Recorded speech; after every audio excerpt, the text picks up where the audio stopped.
TDP అధినేత చంద్రబాబు జనసేనాని పవన్ కళ్యాణ్ విజయనగరంలో కూటమి తరపున ఉమ్మడి ప్రచార సభకు హాజరయ్యారు. ఈ సందర్భంగా చంద్రబాబు ప్రసంగిస్తూ జగన్ ను ఓడించడానికి రాష్ట్ర ప్రజలు సిద్దంగా ఉన్నారని తెలిపారు. కూటమి సభలకు జనం పోటెత్తుతుండడమే అందుకు నిదర్శనమని అన్నారు. మందు, బిర్యానీ, డబ్బు ఇస్తున్నా జగన్ మీటింగులు జనం లేక వెలవెలబోతున్నాయని, కానీ కూటమి సభకు ప్రజలు స్వచ్ఛందంగా తరలివస్తున్నారని, ఎక్కడ సభ పెట్టినా మన మీటింగులు కలకల అంటూ హర్షం వెలుబుచ్చారు. కూటమి సభలకు వస్తున్న స్పందన చూసి వైసీపీ నేతలు ఆందోళన చెందుతున్నారని వెల్లడించారు. ఎన్ని ప్రలోభాలు పెట్టినా వైసీపీ నేతలకు డిపాజిట్లు కూడా రావని స్పష్టం చేశారు. ఎన్నికలు వస్తే చాలు జగన్ శవ రాజకీయాలతో వస్తున్నారని చంద్రబాబు ఎద్దేవా చేశారు. జగన్ ఒక్క ఛాన్స్ అంటూ వచ్చాడని, ఆ ఛాన్స్ అయిపోయిందని స్పష్టం చేశారు. ప్రజల్లో తిరుగుబాటు వచ్చిన సంగతి స్పష్టంగా కనిపిస్తోందని, ఈసారి ఎన్నికల్లో వైసీపీకి డిపాజిట్లు గల్లంతేనని పేర్కొన్నారు. రాష్ట్రంలో కూటమి అధికారంలోకి రాకుండా ఎవరు అడ్డుకోలేరని చంద్రబాబు ఉద్ఘాటించారు. ఎవరికైనా సందేహం ఉందా తమ్ముళ్ళు? విజయం కూటమిది, అవునా కాదా అని అడుగుతున్నా. గట్టిగా చప్పట్లు కొట్టి జగన్మోహన్ రెడ్డి ఎక్కడున్నాడో నాకు తెలియదు. అతని గుండెల్లో రైళ్లు పరిగెత్తించే విధంగా గట్టిగా చప్పట్లు కొట్టి చెప్పండి. జగన్, నువ్వన్నావు ఒక సైకోగా సిద్ధం అన్నావు. మేము సిద్ధం అని చెప్పి మళ్ళా ముందుకొచ్చావు. నిన్ను ఓడించడానికి ప్రజలు సిద్ధం, అవునా కాదా తమ్ముళ్ళు అడుగుతున్నా. జగన్ మీటింగులు వెలవెల, మన మీటింగులు కళకళ. నేను పవన్ కళ్యాణ్,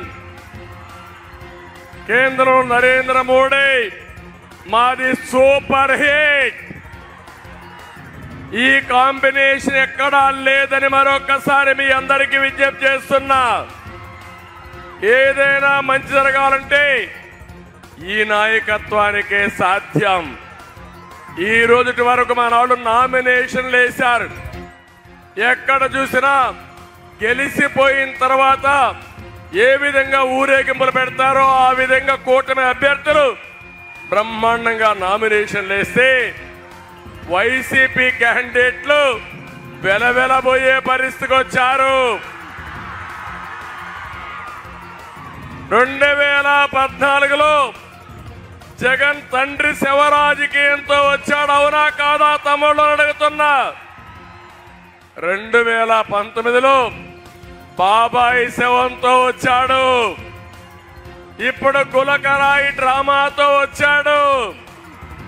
నేను చెప్తున్నా, ఈ ప్రజలు వైసీపీకి శవయాత్ర పట్టబోతున్నారని విజ్ఞప్తి చేస్తున్నాను. నీ రాజకీయాలు అయిపోయినాయి, నీ చరిత్ర అయిపోయింది. ఒక ఛాన్స్ అన్నావు, అదే చివరి ఛాన్స్ అయిపోయిందని మరొక్కసారి చెప్తున్నా. ఇక్కడ చూస్తే ఈ ఉమ్మడి మీటింగ్ చూసినప్పుడు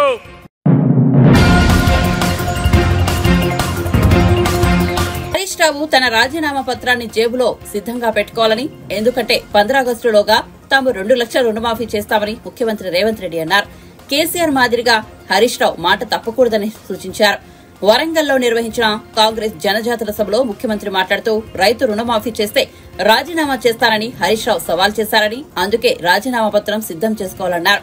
రామప్ప శివుడి సాక్షిగా, 1000 స్తంభాల గుడి సాక్షిగా, భద్రకాళి అమ్మవారి సాక్షిగా మాట ఇస్తున్న 15 ఆగస్టులోగా 2 లక్షల రుణమాఫీ చేస్తా, నీ సంగతి తేలుస్తానని హరీష్ రావును ఉద్దేశించి అన్నారు.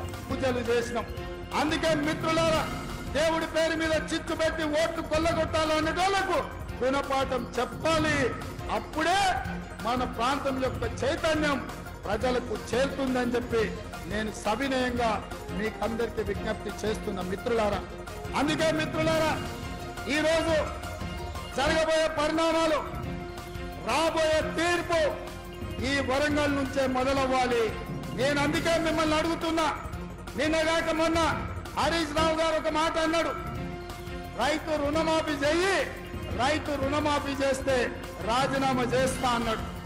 నేను ఈ వేదిక మీద నుంచి మాట ఇస్తున్నా.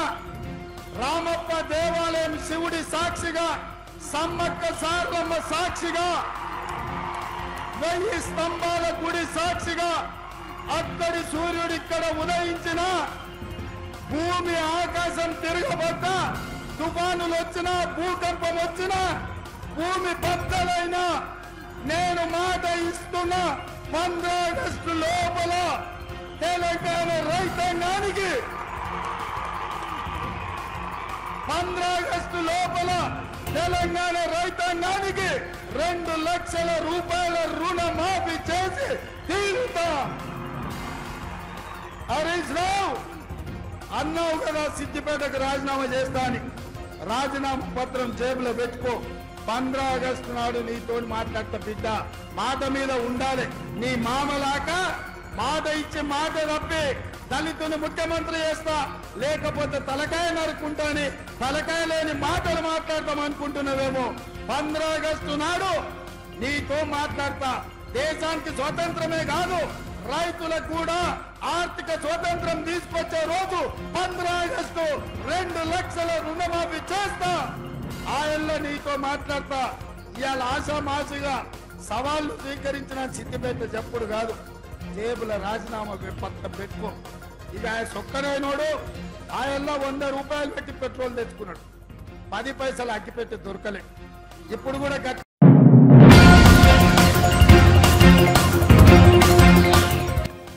ముఖ్యమంత్రి జగన్మోహన్ రెడ్డి మెడికల్ సీట్లను కూడా వదలలేదు. కేటగిరీ వారీగా విభజించి పేద విద్యార్థులకు వైద్య విద్యను దూరం చేసి సీట్లు అమ్ముకున్నారని యువనేత నారా లోకేష్ దుయ్యబట్టారు. ఎన్నికల ప్రచారంలో భాగంగా మంగళగిరి, కొండపనేని టౌన్షిప్ వాసులతో యువనేత సమావేశమయ్యారు. ఈ సందర్భంగా లోకేష్ మాట్లాడుతూ జగన్ తీసుకొచ్చిన మెడికల్ సీట్లు అమ్ముకునే విధానానికి స్వస్తి పలికి ప్రతిభ కలిగిన పేద విద్యార్థులకు వైద్య విద్యను అందుబాటులోకి తెస్తాం. జగన్ అధికారంలోకి వచ్చాక ఆరోగ్యశ్రీని అనారోగ్యశ్రీగా మార్చేశారు. ఆరోగ్యశ్రీ కింద 1200 కోట్ల బకాయిలు పెట్టడంతో ప్రైవేట్ ఆసుపత్రుల్లో ఎక్కడా ఈ పథకం కింద వైద్యం అందడం లేదన్నారు. ప్రజాప్రభుత్వం అధికారంలోకి వచ్చాక ఆరోగ్యశ్రీని ప్రక్షాళన చేసి పేదలకు మెరుగైన వైద్యం అందిస్తామన్నారు. రాష్ట్రంలో మరోసారి జగన్ కు అధికారం ఇస్తే అంధకారం రాజ్యమేలుతుందన్నారు. ఏడాదికి 2-3 సార్లు విద్యుత్ ఛార్జీలతో బాధిస్తారు. గత 5 ఏళ్లలో 9 సార్లు ఛార్జీలు పెంచిన ఎడాపడా కరెంటు కోతలనని తెలిపారు. సోదరులు చంపేసింది ఈ ప్రభుత్వం. అమ్మా మీరందరూ నమ్మరు ఎంత అన్యాయం అంటే ఈ ప్రభుత్వం గత 5 సంవత్సరాలుగా 26,000 మంది బీసీ సోదరుల పైన దొంగ కేసులు పెట్టి జైలుకు పంపించింది ఈ ప్రభుత్వం. పాదయాత్రలు నేను తెలుసుకున్నానమ్మా. చంద్రబాబు నాయుడు గారిని నేను రాజమండ్రి జైల్లో కలిసినప్పుడు కూడా ఆయన అదే చెప్పారు, ఈ రాజమండ్రి జైల్లో కూడా అంతా ఉంది బీసీ సోదరులని. అందుకే బీసీ సోదరులు ఆదుకునేదానికి జైహో బీసీ అని ఒక డిక్లరేషన్ ఇచ్చాం. దాంట్లో మొదటిది 50 సంవత్సరాలు నిండిన బీసీ సోదరులందరికీ పెన్షన్ ఇచ్చే బాధ్యత మన ప్రభుత్వం తీసుకుంటుందని ఈ సభాముఖ హామీ ఇస్తున్నాం. బీసీల్ని రక్షించడానికి ఒక ప్రత్యేక రక్షణ చట్టం నేను తీసుకొస్తా తల్లి. ఎవరన్నా బీసీల పట్ల అసభ్యంగా ప్రవర్తించినా మాట్లాడినా వాళ్ళని జైలుకి పంపించే బాధ్యత మీ లోకేష్ తీసుకుంటారు తల్లి. అమర్నాథ్ గౌడ్ బాగా చదువుకుంటాడు. ఊర్లో వైకాపా నాయకులు పిల్లలు పుస్తకాల నుంచి కాగితాలు చింపి అతను నోరులో కుక్కేసి కాలు చేతులు కట్టే చంపేశాడు. ఆ చెల్లెమ్మని నేను కలిసా, ఆమె బాగా కూడా. మా బీసీ సోదరులకు ప్రత్యేక రక్షణ చట్టం రావాలి. అందుకే మన ప్రభుత్వ అధికారంలోకి వచ్చిన వెంటనే ఆ రక్షణ జరగలేదు. నేను పుట్టి పెరిగింది హైదరాబాద్ లో, అది మీ అందరు తెలుసు. 2019 ముందర హైదరాబాద్ గల్లీలన్నీ నాకు తెలుసు తల్లి. కానీ ఇప్పుడు మంగళగిరిలో అన్ని గల్లీలు నాకు తెలిసిపోయినాయి. అమ్మా 2019లో ఎప్పుడైతే నేను మంగళగిరిలో పోటీ చేశానో మంగళగిరి నా సొంతం చేసుకునే తల్లి. అన్న నియోజకవర్గం కనీసం 2 స్థానాల్లో పోటీ చేయండి నన్ను పార్టీ కోరింది తల్లి. కానీ ఒకటే చెప్పా, గత 4 సంవత్సరాలు 11 నెలలుగా మంగళగిరి ప్రజలు నేను నమ్ముకుని ఉన్నా. మంగళగిరి ప్రజలకి నేను సేవ చేశాను. మంగళగిరి ప్రజలు మే 13న నన్ను ఆశీర్వదిస్తారు, దీవిస్తారని నేను బలంగా నమ్ముతున్నానని వాళ్ళు చెప్పారు.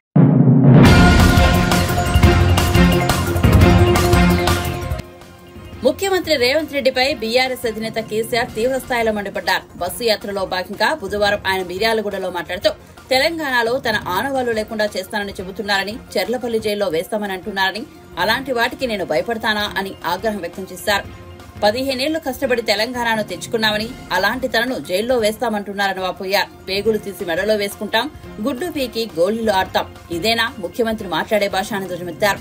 ప్రజలు ఆలోచన చేసే ఓటేయాలని కోరారు. అన్ని అబద్దాలు చెబుతూ అబద్దపు శ్వేతపత్రాలు విడుదల చేస్తున్నారని విమర్శించారు. అంబేద్కర్ పుణ్యమా అని మనకు తెలంగాణ వచ్చిందని, అందుకే ఆయన గౌరవార్థం అతిపెద్ద విగ్రహాన్ని ఏర్పాటు చేసుకున్నామన్నారు. మొన్న అంబేద్కర్ జయంతి రోజున అక్కడకు ముఖ్యమంత్రులు గాని మంత్రులు కాని ఎవరూ వెళ్లలేదని మండిపడ్డారు. మనం తప్పకుండా మళ్లీ అధికారంలోకి వస్తామని ఎలాంటి అనుమానం లేదన్నారు. మనల్ని ఎవరూ ఆపలేరన్నారు. మనం కలగన బంగారు తెలంగాణ నిర్మాణం అయ్యేదాకా కొట్లాడదామన్నారు. నోటికి మొక్కాలి అన్ని హామీలు ఇచ్చినారు. 420 హామీలు ఇచ్చి చక్కగా ఉన్న తెలంగాణలో ఉడుముల్లాగా వచ్చి మనకి అవస్థలు తెచ్చిపెడతా ఉన్నారు. రైతు బంధు కావాలని రైతులు అడిగితే చెప్పుతోను కొడతాను ఒక మంత్రి మాట్లాడతాడు. నేను చెప్పిన మంత్రి గారు, చెప్పులు మీకే లేవు, చెప్పులు రైతులకు కూడా ఉంటాయి. వాళ్ళ చెప్పులు చాలా బందోబస్తుగా ఉంటాయని నేను చెప్పిన.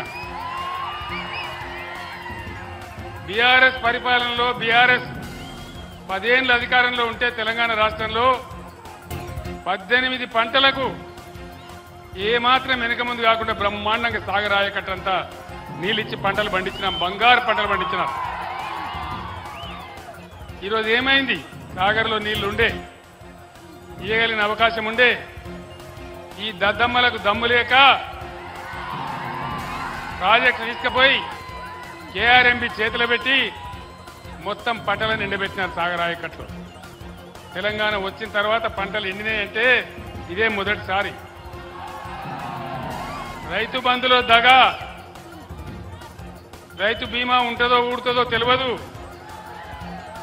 బ్రహ్మాండంగా కేసీఆర్ ఉన్నన్ని రోజులు రెప్ప పాటు కూడా పోని కరెంటు కట్కా బంద్ చేసినట్టే మాయమైపోయినది. ఎక్కడికి పోయింది కరెంటు? ఏమైంది కరెంటుకు? వీళ్ళు కొత్తగా గడ్డపారలు బట్టి తవ్వి పనిచేసే అవసరం లేకున్నా కేసీఆర్ 9 ఏళ్ల పాటిచ్చిన కరెంటును కూడా నడిపించలేని అసమర్థులు ఈరోజు రాజ్యాన్ని వెళ్తా ఉన్నారు మన దగ్గర. దయచేసి మీరు గమనించాలి 2 విషయాలు.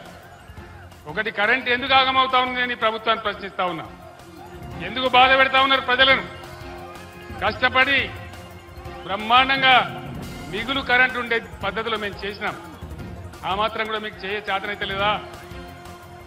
సరఫరా జరిగిన కరెంటును యాజిటీస్గా ఇవ్వచ్చు కదా, ఎందుకు ఇవ్వలేకపోతా ఉన్నారు?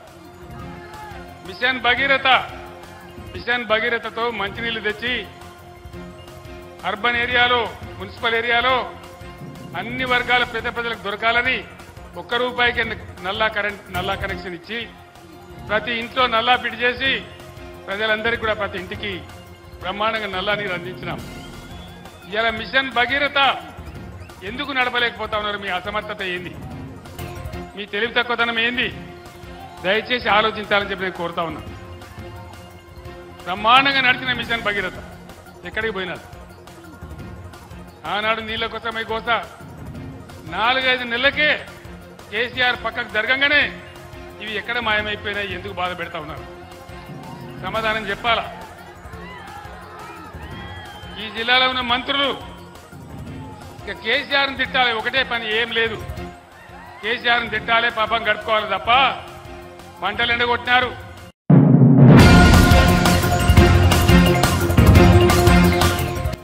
టీడీపీ అధినేత చంద్రబాబు పేరున ఒక డ్రీమ్ లేదని, ఒక స్కీమ్ లేదని మంత్రి బొత్స సత్యనారాయణ విమర్శించారు. ఆయన మీడియాతో మాట్లాడుతూ రాష్ట్రంలో చంద్రబాబుకు సొంతిల్లు కూడా లేదని ఎద్దేవా చేశారు. ఉత్తరాంధ్ర సమగ్ర అభివృద్ధి తమ లక్ష్యమని చెప్పారు. విశాఖ పరిపాలనా రాజధాని కావాలన్నదే తమ ఆకాంక్ష అని, అలా జరిగితే ఉత్తరాంధ్ర అభివృద్ధి చెందుతుందన్నారు. విశాఖ రాజధానిగా చంద్రబాబు ఎందుకు ఒప్పుకోవడం లేదని ప్రశ్నించారు. చంద్రబాబు సొంత మామని వెన్నుపోటు పొడిచారని ఆరోపించారు. అలాంటి వ్యక్తిని తాము ఏ విధంగా సంబోధించాలని ప్రశ్నించారు. తమ అధినేత సీఎం జగన్ పై చంద్రబాబు అసభ్య పదజాలంతో మాట్లాడుతున్నారని మంత్రి బొత్స సత్యనారాయణ ఆగ్రహం వ్యక్తం చేశారు. సీఎం జగన్ నాయకత్వాన్ని ప్రజలు సమర్థిస్తున్నారన్నారు. వచ్చే ఎన్నికల్లో జగన్ మరోసారి సీఎం కావడం ఖాయమని మంత్రి బొత్స ధీమా వ్యక్తం చేశారు.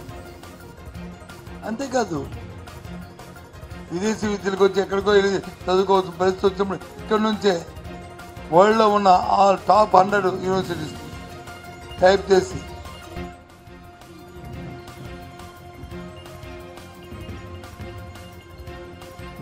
అన్నిటితో ఒక హార్వర్డ్ కాదు, ఒక లండన్ స్కూల్ ఆఫ్ ఎకనామిక్స్ కాదు, ఇది ఒక కేంబ్రిడ్జ్ కాదు, అలాంటి ఒక 100 టాప్ మోస్ట్ యూనివర్సిటీస్తో వచ్చి టైప్ చేసాము. ఆన్లైన్ వాళ్ళ కోచింగ్ చేసుకోవడానికి, ఆన్లైన్ ఎడ్యుకేషన్ చదువుకోవడానికి సంవత్సరం కోర్సు 200 కోర్సు 2 ఇయర్స్ కోర్సు 1200 కోర్సులకు వచ్చి ఆన్లైన్ చేస్తున్నాం. దానికి కట్టవలసిన ఫీజు అంతా గవర్నమెంట్ ఫ్రీగా వాళ్ళకి వచ్చి ఏ స్టూడెంట్ రిజిస్ట్రేషన్ చేసుకుంటే వాళ్ళ తరఫున గవర్నమెంటే కడుతుంది ఫీజులు. ఇలాంటి రిఫార్మ్స్ ఎప్పుడైనా వచ్చాయా రాష్ట్రంలో? ఎప్పుడైనా చెప్పండి. నా మాటలు వింటున్నా ఈ టీవీ ద్వారా చూస్తున్న రాష్ట్ర ప్రధానికి అడుగుతున్నాను. ఇది మా ప్రభుత్వం తాలూకా నిబద్ధత, ముఖ్యమంత్రి తాలూకా ఆలోచన, ఆయన ప్రారంభంతో ఇవన్నీ చేస్తున్నాం. ఆయన ఆలోచనతోనే.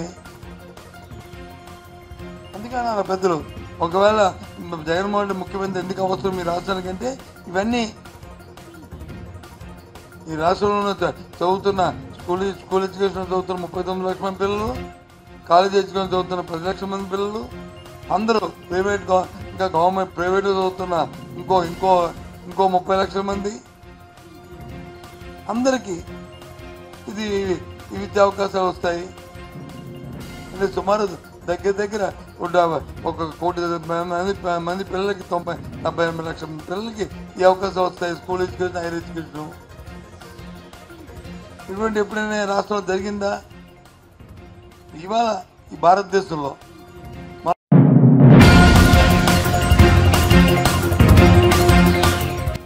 ఎన్నికల నామినేషన్ ర్యాలీలో జనసేన అధినేత పవన్ కళ్యాణ్ డాన్స్ చేశారు. కాకినాడ జనసేన ఎంపీ అభ్యర్థి తంగెళ్ల ఉదయ్ శ్రీనివాస్ నామినేషన్ ర్యాలీలో పవన్ పాల్గొన్నారు. ఈ సందర్భంగా జనసేనాని డాన్స్ చేసి జన సైనికుల ఉత్సాహాన్ని రెట్టింపు చేశారు. ఇందుకు సంబంధించిన వీడియో సోషల్ మీడియాలో వైరల్ అవుతోంది. ఇక పవన్ మంగళవారం పిఠాపురం ఎమ్మెల్యే అభ్యర్థిగా నామినేషన్ దాఖలు చేశారు. కాగా టీడీపీ బీజేపీతో పొత్తులో భాగంగా జనసేనకు 21 అసెంబ్లీ, 2 పార్లమెంటు సీట్లు దక్కిన సంగతి తెలిసిందే.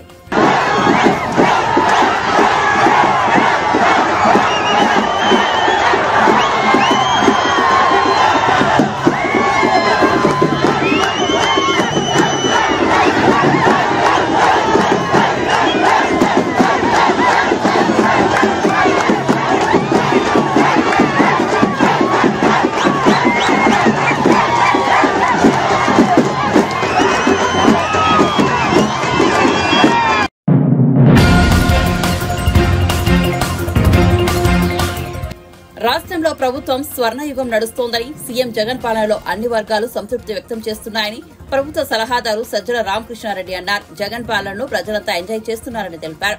బ్యాంకుల నుంచి రుణాలు తీసుకున్న వారు తిరిగి చెల్లిస్తున్నారని, మళ్లీ రుణాలు తీసుకుని వివిధ వృత్తుల్లో పెట్టుబడులు పెడుతున్నారని వివరించారు.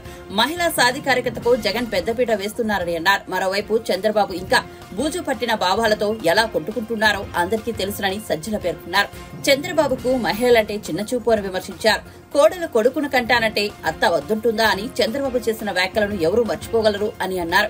మహిళలే కుటుంబంలో కేంద్రక వ్యవస్థలా ఉండాలా అని భావించే జగన్ ఎక్కడ మహిళలను కాలి కిందికేసి తొక్కాలి, వాళ్లకు సాధికారికత ఉండకూడదు, వాళ్ళు ఇంట్లో చాకరీ చేసుకుంటే సరిపోతుంది అని భావిస్తూ పై మాటలు చెప్పే చంద్రబాబు ఎక్కడా అని సజ్జల వ్యాఖ్యానించారు.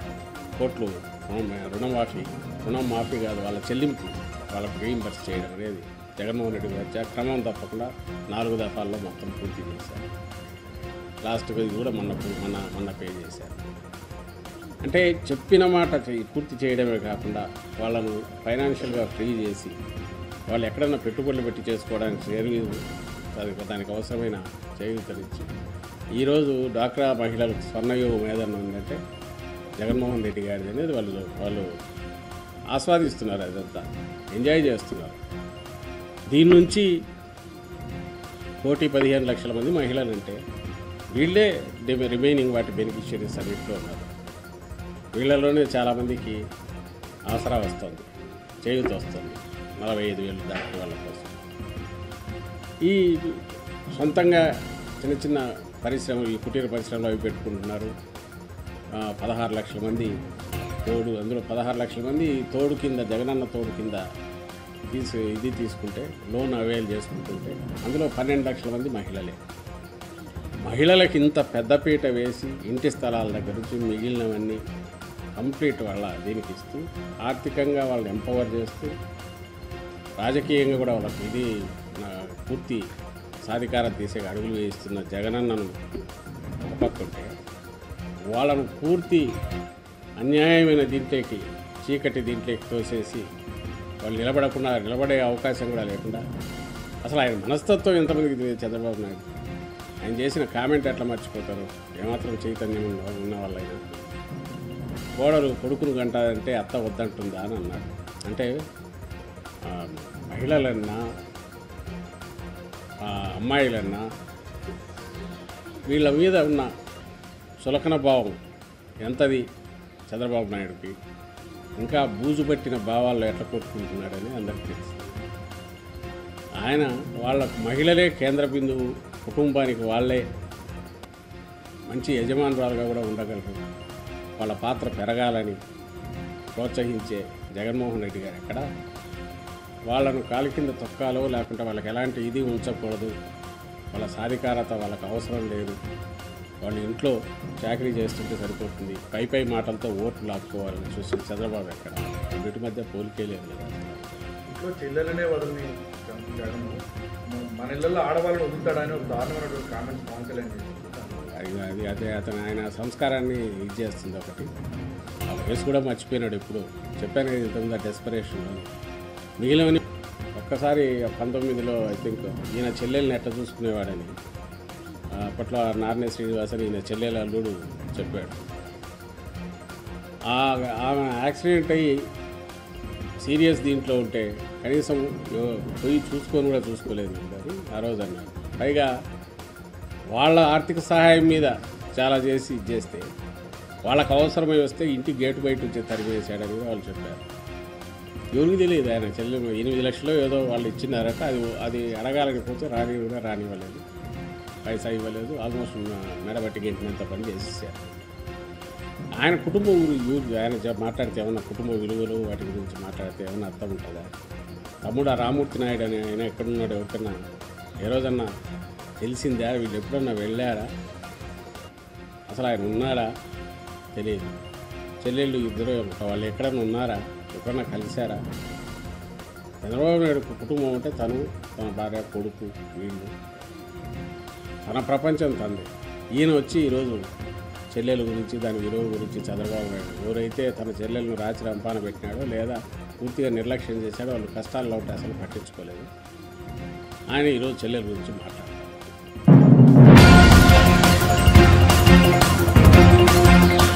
పార్లమెంట్ ఎన్నికల్లో బీజేపీ ఒక్క సీటు గెలవన్న కేసీఆర్ అసెంబ్లీ ఎన్నికల్లో బీజేపీ అభ్యర్థి చేతిలో ఓడిపోవడం విషయం మర్చిపోయారా అని కేంద్ర మంత్రి కిషన్ రెడ్డి ప్రశ్నించారు. ఆయన మీడియాతో మాట్లాడుతూ కేసీఆర్ పై తీవ్ర స్థాయిలో మండిపడ్డారు. బీజేపీ గురించి మాట్లాడే హక్కు అసలు కేసీఆర్ కి లేనేలేదని ఫైర్ అయ్యారు.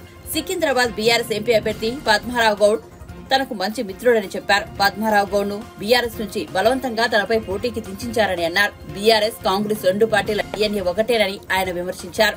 దేశ ప్రజలు మళ్లీ ప్రధాని మోదీకే పట్టం కట్టబోతున్నారన్నారు. తెలంగాణలో బీజేపీ మెజార్టీ ఎంపీ సీట్లు గెలుస్తుందని ధీమా వ్యక్తం చేశారు. కాంగ్రెస్ పార్టీ, తెలుగుదేశం పార్టీ, మిగతా అన్ని రాజకీయ పార్టీలు ఇదే విధంగా ఉన్నాయి. కానీ ఈరోజు మనం వేస్తా ఉన్నాం, ఒక్క భారతీయ జనతా పార్టీ ప్రజల పార్టీ. భారతీయ జనతా పార్టీయే ఈరోజు దేశంలో ప్రజాస్వామ్యబద్ధంగా పనిచేసేటువంటి పార్టీ. అందుకే మీ అందరినీ కోరుతా ఉన్నాం, ఈ యొక్క రానున్నటువంటి 13వ తేదీ ఎన్నికల్లో మనమందరం కూడా నరేంద్ర మోడీ గారిని ఆశీర్వదించాలి.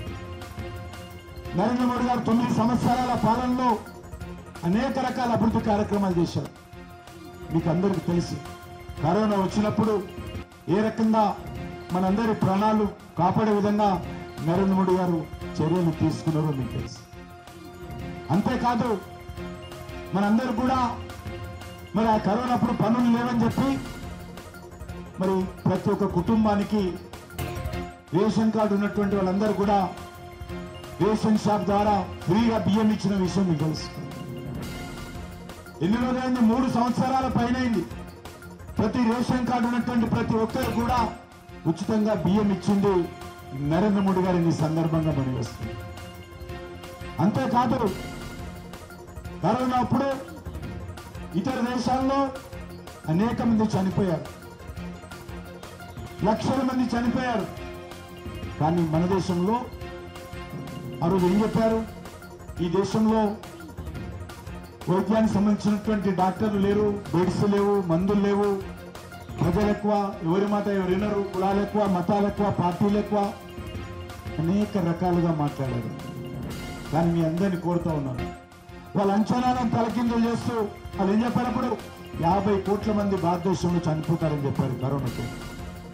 వాళ్ళ అంచనాలను తలకిందులు చేస్తూ నరేంద్ర మోడీ గారి నాయకత్వంలో సమర్థవంతంగా కరోనాను ఓడించి మరి అందరికి కూడా ఇతర దేశాల్లో 1000 రూపాయలు ఇంజక్షన్ తీసుకుంటే ₹1 కూడా తీసుకోకుండా డబ్బులు ముఖ్యం కాదు, నా దేశ ప్రజల ప్రాణాలు కాపాడడం నా ముఖ్యమని చెప్పి నరేంద్ర మోడీ గారి నాయకత్వంలో ఆ రోజు మనందరి ప్రాణాలు కాపాడి అందరికి మొదటి ఇంజక్షన్ ఫ్రీగా ఇప్పించిండు, రెండో ఇంజక్షన్ ఫ్రీగా ఇప్పించిండు, బూస్టర్ కూడా ఇచ్చాడు. కాబట్టి అవి ఇచ్చాడు కాబట్టే ఈరోజు మనందరం బతుకున్నాం. ఆ వ్యాక్సిన్ లేకపోతే చాలా మంది చనిపోయేవాళ్ళు. అంతేకాదు ఈరోజు మనం చూస్తా ఉన్నాం, మనకు సంబంధించినటువంటి పొదుపు సంఘాలకు అనేక కార్యక్రమాలు ఇస్తా ఉన్నాం. పొదుపు సంఘాలకు 5 లక్షలు ఉండేది లోను.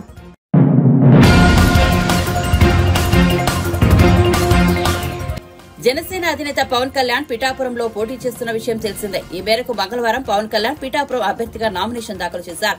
ఈ సందర్భంగా తన ఆస్తులకు సంబంధించి ఎన్నికల అఫిడవిట్ ను ఎన్నికల అధికారికి అందజేశారు. అయితే పవన్ కళ్యాణ్ ఎన్నికల అఫిడవిట్ పై వైసీపీ నేత పోతిన మహేష్ సంచలన ఆరోపణలు చేశారు. అఫిడవిట్ లో పవన్ కళ్యాణ్ అన్ని అబద్దాలే చెప్పారని వ్యాఖ్యానించారు. పవన్ అఫిడవిట్ ను తనిఖీ చేయించాలని డిమాండ్ చేశారు. అఫిడవిట్ లో చూపిన పవన్ ఆస్తులు లావాదేవీలో లాజిక్ లేదన్నారు. చంద్రబాబుకు జనసేనను హోల్సేల్ గా అమ్మేశారని ఆరోపించారు. 2 చిత్రాలతో పవన్ 90 కోట్లు ఎలా సంపాదించారని ప్రశ్నించారు. ఆ డబ్బులు సినిమా సంపదతో వచ్చాయా లేక పొలిటికల్ ప్యాకేజీతో వచ్చాయా అని పోతిన మహేష్ ఎద్దేవా చేశారు. 90 కోట్లు అంట. ఎలా కొంటారండి? ఎలా కొంటారు 90 కోట్ల ఆస్తులు? ఈ ఆస్తులన్నీ ఎప్పటి నుంచి కొన్నారు తెలుసా? జనసేన పార్టీ పెట్టిన తర్వాతే 2014 నుంచి పార్టీ పెడితే 2018 నుంచి 2024 వరకు కొన్న ఆస్తులే అన్నీ కూడా. అంతకు ముందు లేవు. చూసుకోండి, 90 కోట్ల రూపాయల ఆస్తులు కొనింది ఎప్పటి నుంచి? 2018 నుంచి 2024 వరకు. ఇవన్నీ నా సొంత కవిత్వం నేను చెప్తున్నా. ఆయన ఎన్నికల అఫిడవిట్లో ఇచ్చినవి ఇవన్నీ కూడా. ఆయన ఎన్నికల అఫిడవిట్లో ఇచ్చినవి అన్నీ కూడా ఎప్పటి నుంచి కొన్నారు? 90 కోట్ల రూపాయల ఆస్తులు కొనింది 2018 నుంచి 2024 వరకు. మరి అవన్నీ కూడా సబ్ రిజిస్టర్ వాల్యూ ప్రకారం 90 కోట్లు. మార్కెట్ వాల్యూ చూపించమంటే సబ్ రిజిస్టర్ వాల్యూకి 1 లక్ష, 2 లక్షలు, 5 లక్షలు కలిపి చూపించారు. కానీ మార్కెట్ వాల్యూ ఎంత ఉంటుందో తెలుసా? సుమారు 350 కోట్ల నుంచి 400 కోట్ల రూపాయలు ఉంటాయి ఆ ఆస్తులు. 350 నుంచి 400 కోట్ల రూపాయల ఆస్తులు ఉంటాయి మార్కెట్ వాల్యూ చూపిస్తే. అట్లాగనే ఆయన 2018లో కొన్న ఆస్తులు 17 కోట్లు. 18లో కొన్న ఆస్తులు 17 కోట్లు, 21లో 33 కోట్లు, 24లో 23 కోట్లు, వివిధ బ్యాంకుల్లో డిపాజిట్లు 5 కోట్లు, 11 కోట్లు. ఇవన్నీ ఎప్పుడు? జనసేన పార్టీ స్థాపించిన తర్వాత మాత్రమే పవన్ కళ్యాణ్ అనే వ్యక్తి కొనుగోలు చేసిన ఆస్తులు, డిపాజిట్లు. ఇవన్నీ అఫిడవిట్లో చూపించినవే. ఇంకో ముఖ్యమైన విషయం ఏంటి తెలుసా మీకు? కరోనా సమయంలో 2021లో కూడా ఆయన 33 కోట్ల రూపాయల ఆస్తులు కొన్నాడు. కరోనాలో ప్రపంచం అంతా మూసుకుపోతే ఒక్క పవన్ కళ్యాణ్కి మాత్రం ఆస్తులు కొనుక్కోవడానికి 33 కోట్ల రూపాయల డబ్బులు వచ్చినాయి. ఎక్కడి నుంచి వచ్చినాయి? మీకేమన్నా పసుపు కరోనా కాటేసిందా? చంద్రబాబు గారి నుంచి ప్యాకేజ్ డబ్బులు ఏమైనా బాగా వచ్చాయా? ఈ విషయాన్ని ప్రజలు గమనించాలి. పోనీ 2018 నుంచి 2024 వరకు మీరు చేసిన సినిమాలు 4. అందులో కొద్దో గొప్ప యావరేజ్ తాడిన సినిమాలు 2. మిగతా 2 సినిమాలు డిజాస్టర్ అయ్యాయి. మరి 90 కోట్ల ఆస్తులు ఎలాగొచ్చినాయి మీకు? 90 కోట్ల ఆస్తులు సబ్ రిజిస్టర్ వాల్యూ ప్రకారం చూద్దాం ఎలా వచ్చినాయి. మార్కెట్ వాల్యూ ప్రకారం చూస్తే 350 నుంచి 400 కోట్ల రూపాయల ఆస్తులు ఎలా వచ్చాయి? సినిమా రంగం నుంచి వచ్చాయా? రాజకీయ రంగంలో జనసేన పార్టీని చంద్రబాబు గారికి తాకట్టు పెట్టడం వల్ల వచ్చాయో సమాధానం చెప్పండి. సమాధానం చెప్పండి. అట్లాగే ప్రభుత్వానికి చెల్లించిన పన్నులంట 73.92 కోట్లంట. ఏం పన్నులు చెల్లించారు? ఏం పన్నులు చెల్లించారు ప్రభుత్వానికి?